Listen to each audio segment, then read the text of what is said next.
வணக்கம். இன்னைக்கு உங்களுக்காக கதை சொல்ல வந்திருப்பது வியல் உங்கள் சகி.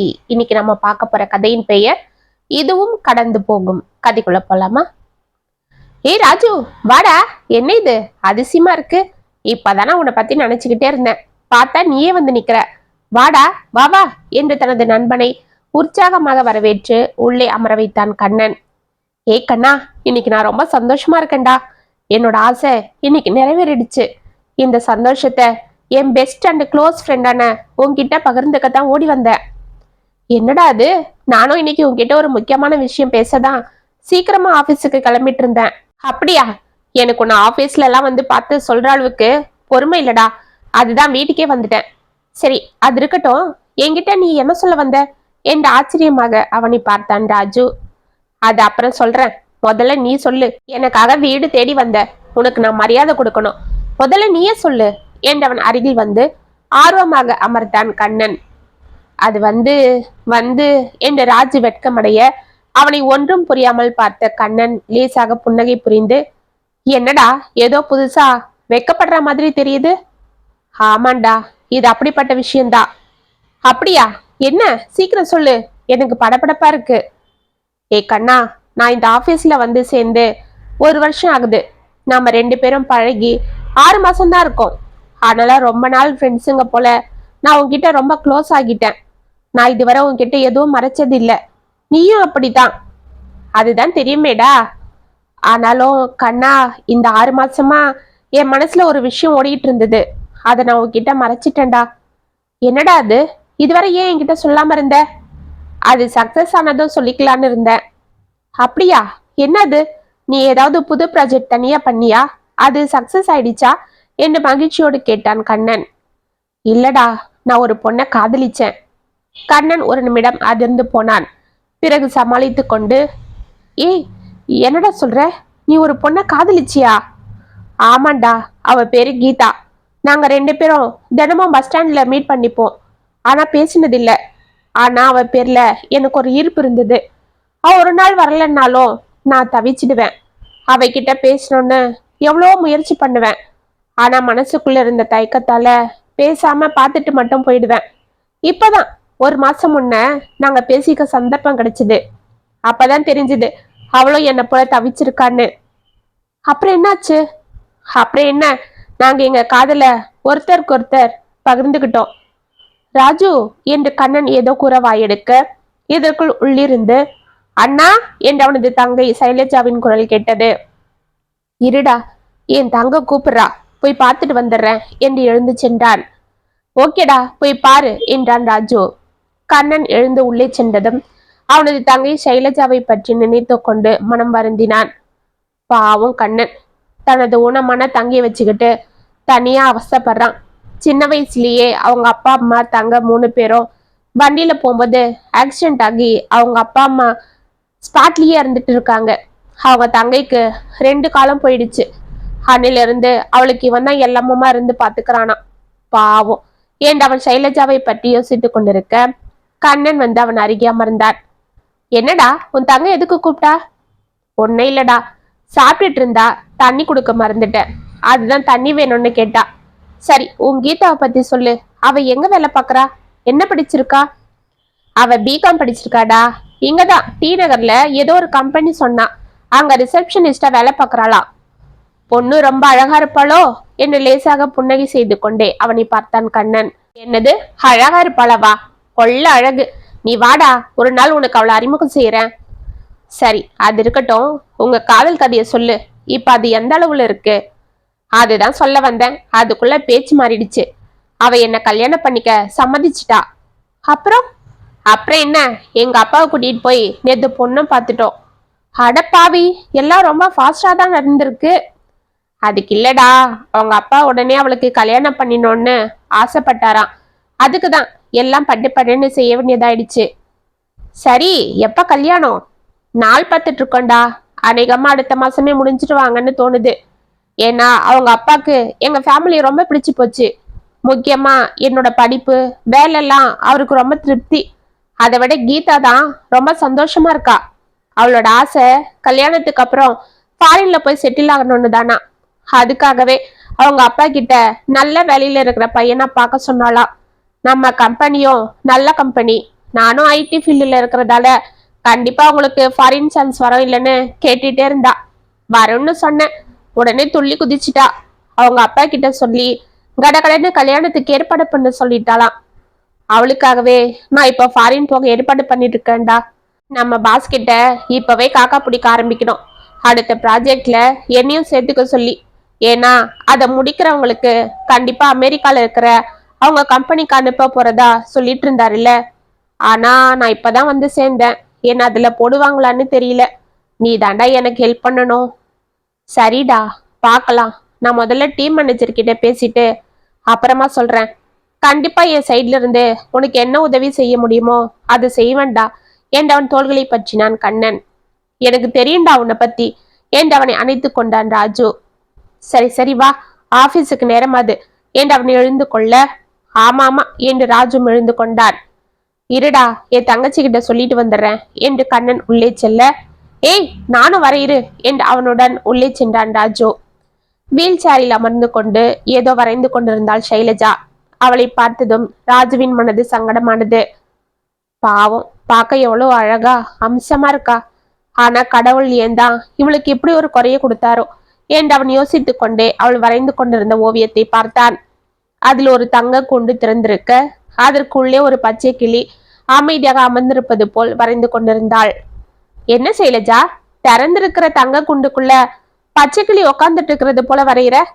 அந்த கதவு திறந்து தானே இருக்கு, அது பறந்து வெளியில போலாமே என்று கேட்டுக்கொண்டே அவள் அருகில் வந்தான். வாங்க ராஜு என்று புன்னகையோடு அவனை வரவேற்றவள், நீங்க அந்த கிளிய சரியா பார்க்கல, பாருங்க அதுக்கு 2 இறக்கையும் இல்லை என்றாள். ராஜு அதை பார்த்து விட்டு, ஆமா, ஏன் அப்படி வரைஞ்சிருக்கிற சைலஜா? பாவம், அதுக்காக தான் அதை தங்க குண்டுல போட்டு அடைச்சு வச்சுட்டாங்களா? இல்ல, அதுவா போய் அந்த குண்டுல தான் அடைச்சுக்கிச்சு. கதவுகள் திறந்திருந்தாலும் அதுக்கு வெளியில போக பிடிக்கல, அதனாலதான் அமைதியா உள்ளே இருந்துருச்சு. கிட்டத்தட்ட அதுவும் என்ன போலத்தான் என்றாள் அமைதியாக. கண்ணன் அவளை கவலையோடு பார்த்தான். சைலஜா என்று ராஜு பரிதாபமாக அவளிடம் ஏதோ குறவாய் எடுக்க, போதும் போதும், எனக்கு இப்படி எல்லாம் பரிதாபம் காட்டினா பிடிக்காது. அது சரி, என்ன இன்னைக்கு ஒரே சந்தோஷமா இருக்கீங்க? உங்க காதல் சக்சஸ் ஆன சந்தோஷமா? எங்களுக்கு ட்ரீட்லாம் இல்லையா என்று கேலியாக அவனை பார்த்தாள்.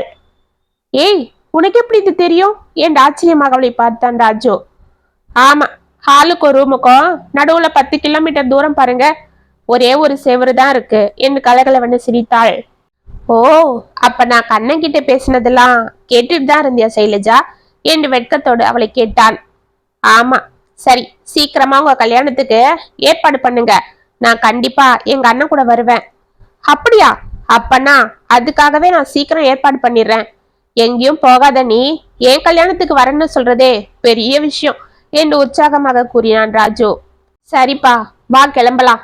ஷைலு, பாத்துடாமா, பத்திரமா இரு. இப்ப வள்ளி வந்துடுவா, சரியா? நான் போயிட்டு வரேன், எதனா வேணும்னா எனக்கு ஃபோன் போடு என்றான். சரிண்ணா, பெயிண்டிங்ஸா கொஞ்சம் வாங்கணும், ஈவினிங் நீங்க கிளம்பும் போது ஃபோன் போடுனா நான் சொல்றேன் என்றாள். சரிடா, பார்த்து பத்திரமா இரு என்று அவள் நெற்றியில் முத்தம் கொடுத்து விட்டு, வாட ராஜு என்று அவனை அழைத்து விட்டு வெளியே சென்றான் கண்ணன். ஓகே ஷைலு, பார்த்து பத்திரமா இரு, நல்லா பெயிண்ட் பண்ணு. என் கல்யாணத்துக்கு உன்கிட்ட இருந்து நல்ல ஒரு பெயிண்டிங்க கிஃப்டா எதிர்பார்க்கிறேன் என்றான் ராஜு. கண்டிப்பா என்றவள் சிரிக்க இருவரும் புறப்பட்டனர். அன்று காலை அவர்கள் ஆபீஸிற்கு செல்ல அங்கே ராஜுவிற்கு ஒரு பேரிடி காத்து கொண்டிருந்தது. கம்பெனியில் ஏதோ பெரிய ப்ராஜெக்ட் கை நழுவி போனதால் சற்று தடுமாறி போன நிறுவனம் இந்த வருடம் புதிதாக சேர்ந்த ஆட்களை பணியிலிருந்து எடுத்து விட்டதாக மேனேஜர் கூற ராஜுவிற்கும் அதில் பணி போனது. இதை அறிந்து அவன் இடிந்து போய் தொப்பனை சேரில் அமர்ந்தான். கண்ணன் அவனுக்கு எவ்வளவோ சமாதானம் கூறியும் அவனால் அந்த அதிர்ச்சியில் இருந்து மீள முடியாமல் தவித்து போனான். 1 வாரம் சென்றது. ராஜுவை பார்த்து 1 வாரம் ஆகியதால் கண்ணனுக்கு அவன் நினைவு தினமும் வாட்டி கொண்டிருந்தது. இதைவிட அவன் போனை கூட எடுக்காமல் இருந்தது மிகவும் மன வருத்தமாக இருக்க அன்றவனை காண அவன் வீட்டிற்கே சென்றான். வாப்பா என்று உள்ளே அழைத்தார் அவனது தந்தை சங்கரன். அவர் முகம் மிகவும் சோர்வாக இருந்தது. அங்கிள், ராஜ் எங்க? ஏன் போன் போட்டா கூட எடுக்க மாட்டேன்றான்? அதை ஏன்பா கேக்குற? அந்த வேலை போனதுல இருந்து அவன் ரொம்ப டல்லாகிட்டான். இது என்னப்பா, உன் படிப்புக்கும் திறமைக்கும் எவ்வளோ வாய்ப்புகள் வரும், நீ தைரியமா அதுல ஃபோக்கஸ் பண்ணுன்னு சொன்னா அவன் கேட்க மாட்டேன்றான்ப்பா. என்னவோ இதுலயே எல்லாம் முடிஞ்சது போல, யார்கிட்டயும் பேசாம, சரியா சாப்பிடாம, ரூமை விட்டு வெளியில வராம, போன் வந்தா கூட எடுக்காம, எதையோ பறி கொடுத்தது போல ரூமுக்குள்ளேயே அடைஞ்சு கிடக்குறான். நானா போய் எதனா கேட்டா பதில் சொல்றான், மத்தபடி எதுவும் பேசுறது இல்ல. அடக்கடவுளே, ஏன் இப்படி பண்றான்? ஒருவேளை போனதுக்கா இப்படி ஆகிட்டான்? அது மட்டும் இல்ல தம்பி, அவன் காதலிச்ச பொண்ணு இவனுக்கு வேலை போனதும் கல்யாணத்தை நிறுத்திட்டாளாம்.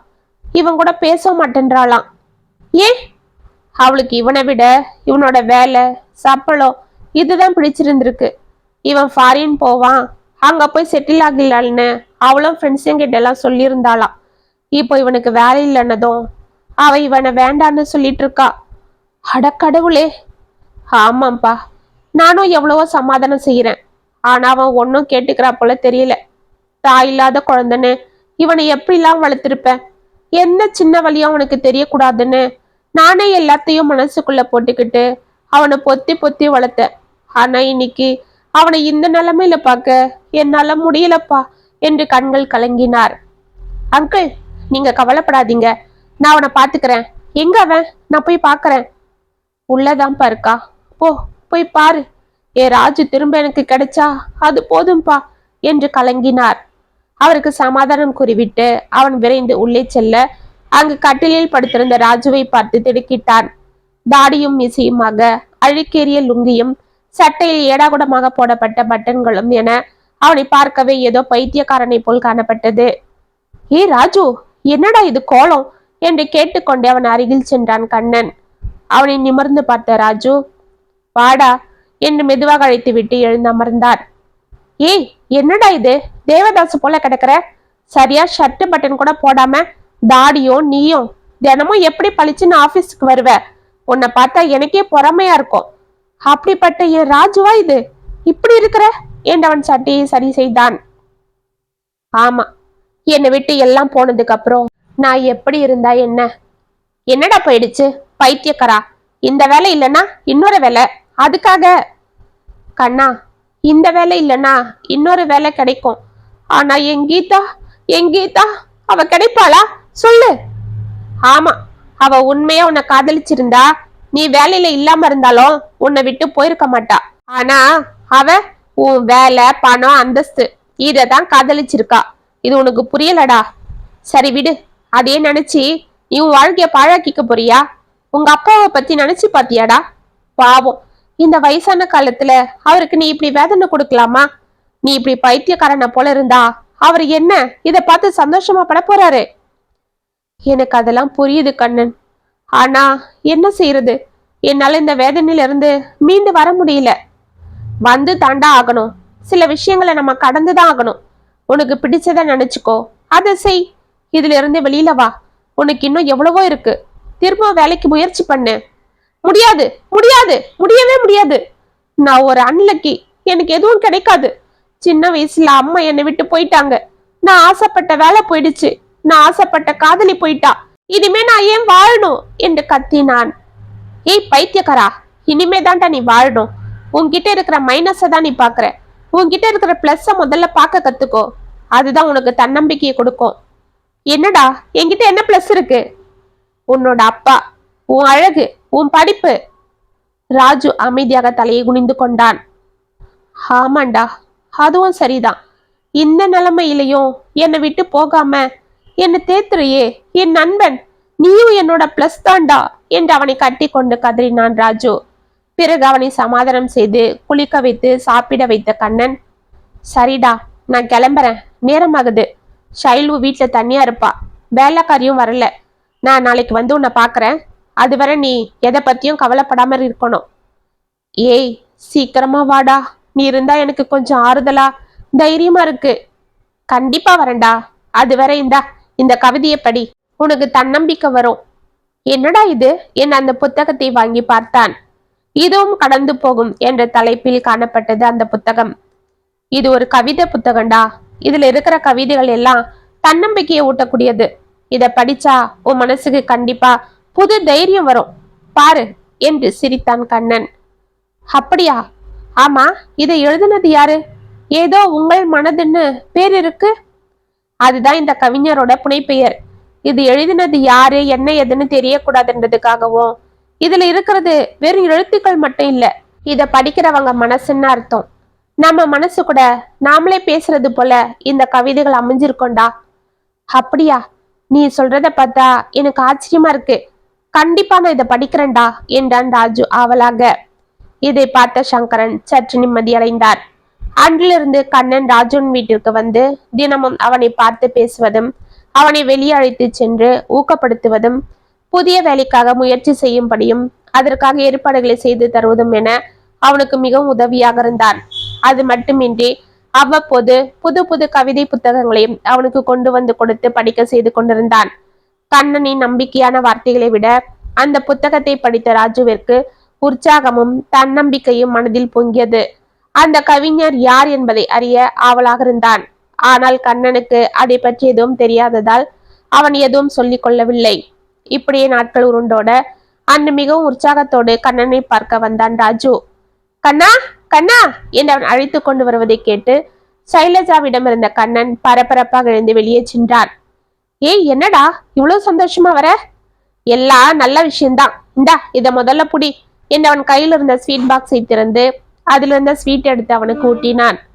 ஏய் என்ன சொல்லு? எனக்கு விபிஎம்ல வேலை கிடைச்சிருச்சுடா.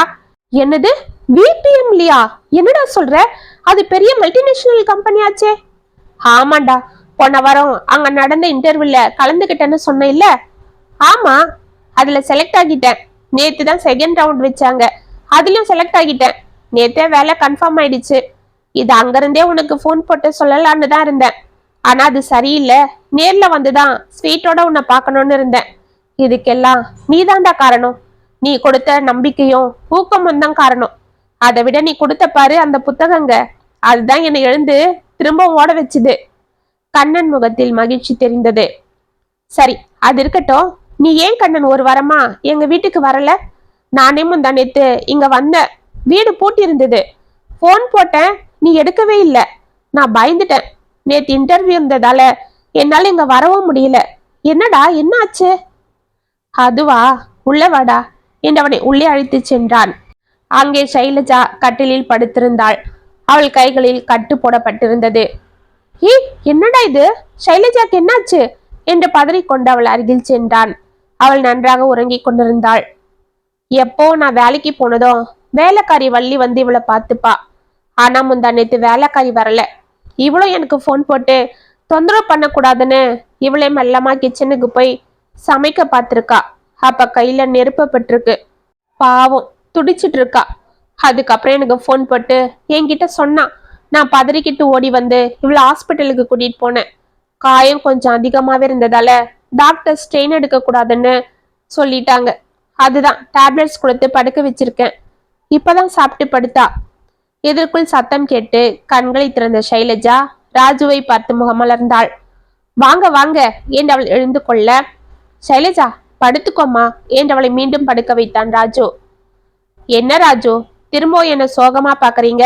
நீங்க இங்க வர்ற ஒவ்வொரு வாட்டியும் என்கிட்ட கலகலன்னு பேசுற சந்தர்ப்பமே கிடைக்க மாட்டேங்குது.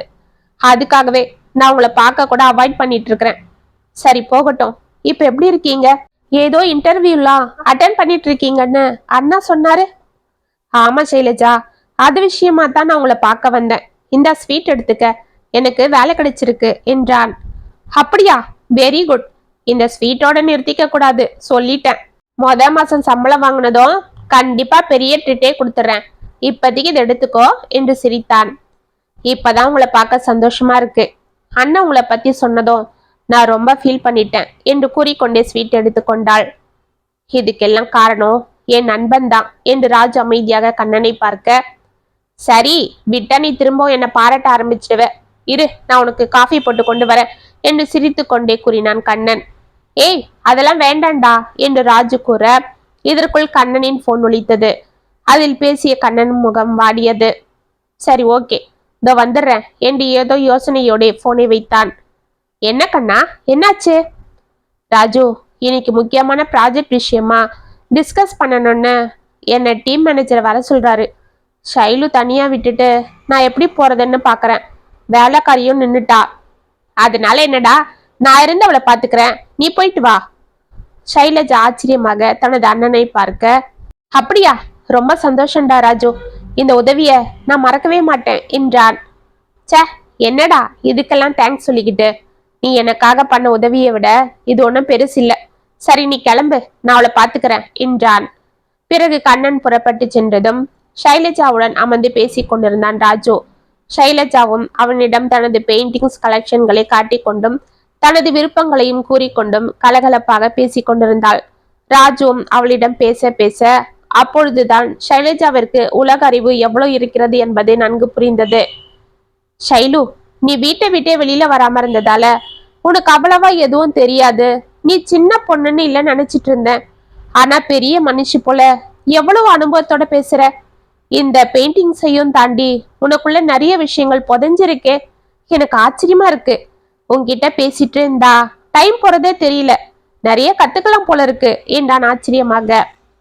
அட, நீங்க வேற, உங்களை விடவா நீங்க ஒவ்வொரு விஷயத்தையும் எப்படி ரசிக்கிறீங்க, எப்படி கவனிக்கிறீங்க. ஒரு நல்ல கலைஞன் உருவாகணும்னா அதுக்கு முதல்ல அவனுக்கு நல்ல ரசிகன் கிடைக்கணும். அப்பதான் அவன் கிட்ட இருக்கிற கலை வளரும் என்றாள் ஷைலஜா.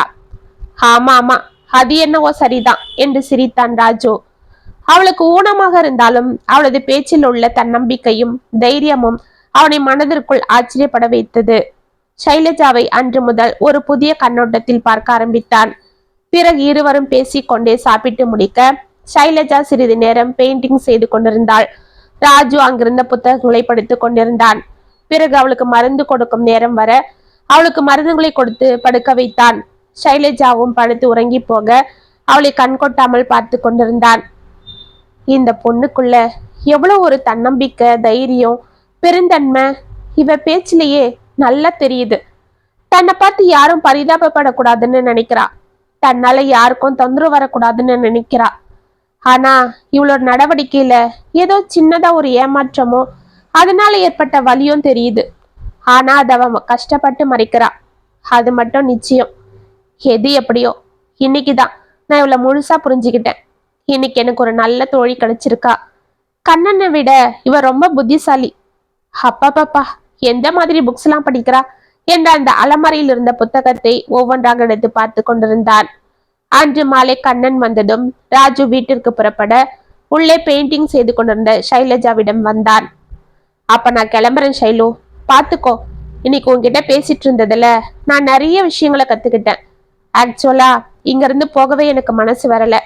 உன்னோட மறுபக்கத்தை பார்த்த பிறகு எனக்கு அது ரொம்ப ஊக்கத்தை கொடுக்குது.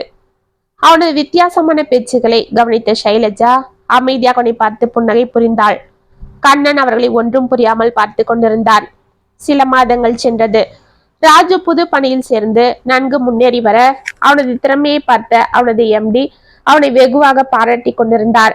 கூடிய விரைவிலேயே அவன் டீம் மேனேஜராக அந்த சந்தோஷ செய்தியை ராஜுவிடமும் ஷைலுவிடமும் கூறி மகிழ்ந்தான்.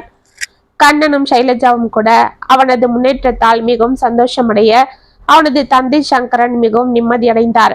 இப்படியே நாட்கள் உருண்டோட அன்று ராஜுவை அவனது கம்பெனியில் புதிய ப்ராஜெக்ட் விஷயமாக அமெரிக்காவிற்கு அனுப்ப தேர்வு செய்தனர். ராஜு அந்த சந்தோஷத்தை கொண்டாட தனது வீட்டில் சிறிய பார்ட்டிக்கு ஏற்பாடு செய்தான்.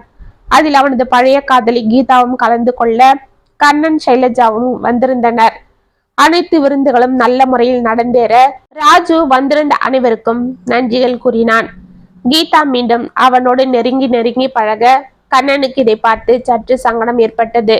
இருந்தாலும் இது ராஜுவின் விருப்பம் என்பதால் அமைதியாக இருந்தான். என்னோட சந்தோஷத்துல பங்கேற்றுக்க இன்னைக்கு இந்த பார்ட்டிக்கு வந்திருந்த உங்க எல்லாருக்கும் என்னோட நன்றிகள்.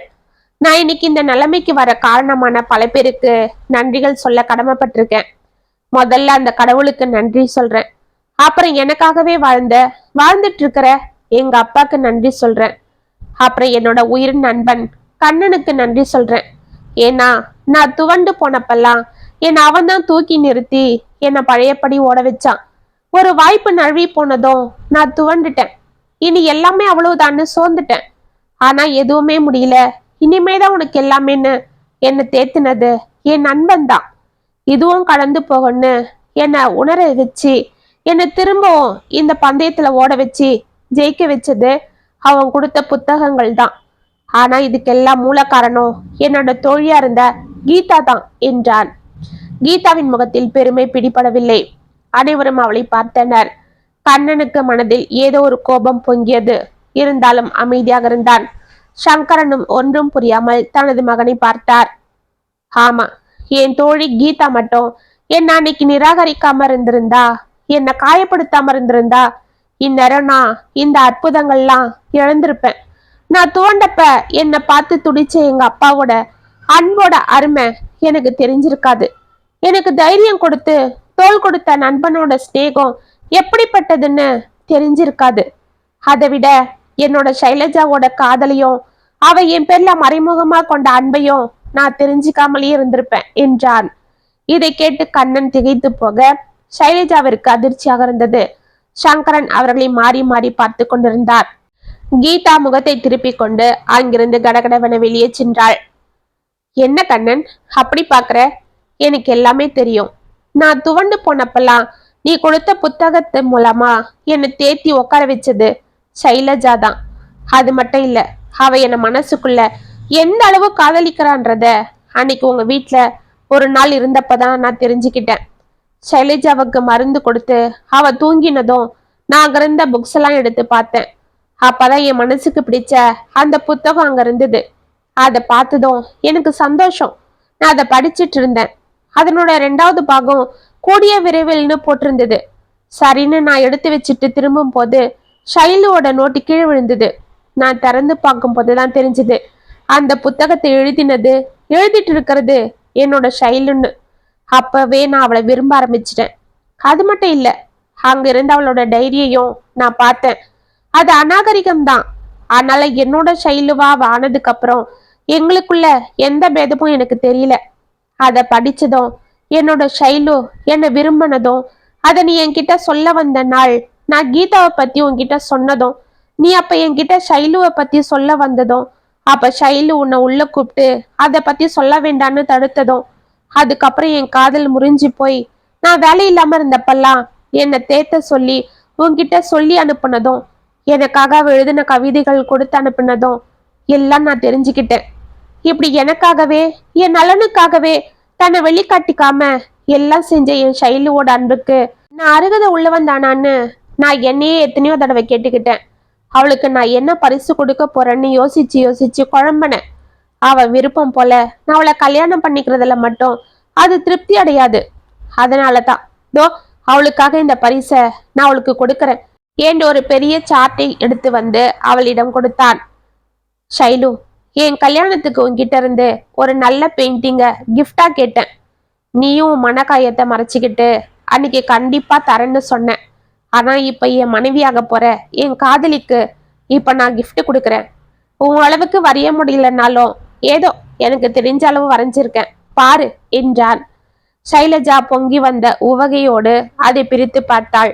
கண்ணனும் தனது கண்ணில் வடியும் ஆனந்த கண்ணீரை கடகடவன துளைத்தபடி அதை பார்த்தான். அதில் சைலஜா வரைந்தது போல் ஒரு தங்க குண்டும், அதன் திறந்த கதவின் அருகே ஒரு சிறகை இழந்த கிளியை தூக்கி கொண்டு பறக்க தயாரான ஒரு பச்சை கிளியும் காணப்பட்டது. அதை வியந்து பார்த்து கொண்டிருந்தாள் சைலஜா. என்ன ஷைலு அப்படி பாக்குற? அந்த கிளிக்கு ரக்க இல்லாம அது தன்னை இந்த தங்க குண்டிலேயே அடைச்சு வச்சுக்கிச்சு. நீ அன்னைக்கு சொன்ன இல்ல, அதை இப்ப அதனோட காதலன் தன்னோட முதுகுல ஏத்திக்கிட்டு இந்த உலகத்துல சந்தோஷமா பறக்க தயாராயிடுச்சு. அதுதான் இது. இந்த சிறகை எழுந்த பறவை நீனா, அதை தூக்கிக்கிட்டு போறது இந்த ராஜு என்று சிரித்தான். சைலஜா வெட்கத்தோடு சிரித்தாள். இதை பார்த்து சங்கரனும் கண்ணனும் சிரித்தனர். என்ன மேடம், இந்த ராஜுவோட நீங்க உங்க கற்பனை சிறகுகளை விரித்து வாழ்நாள் எல்லாம் பறக்க தயாரா என்றான். அவள் நன்றி கலந்த அன்போடு தனது சம்மதத்தை அவனிடம் கூற அனைவரும் அவர்களை வாழ்த்தி மகிழ்ந்தனர். இத்துடன் இதுவும் கடந்து போகும் கதை முற்றும். உங்களுக்காக எழுதின இந்த கதை உங்களுக்கு பிடிச்சிருந்தா கமெண்ட்ஸ்ல சொல்லுங்க, லைக் பண்ணுங்க, ஷேர் பண்ணுங்க, மறக்காம சப்ஸ்கிரைப் பண்ணிக்கோங்க.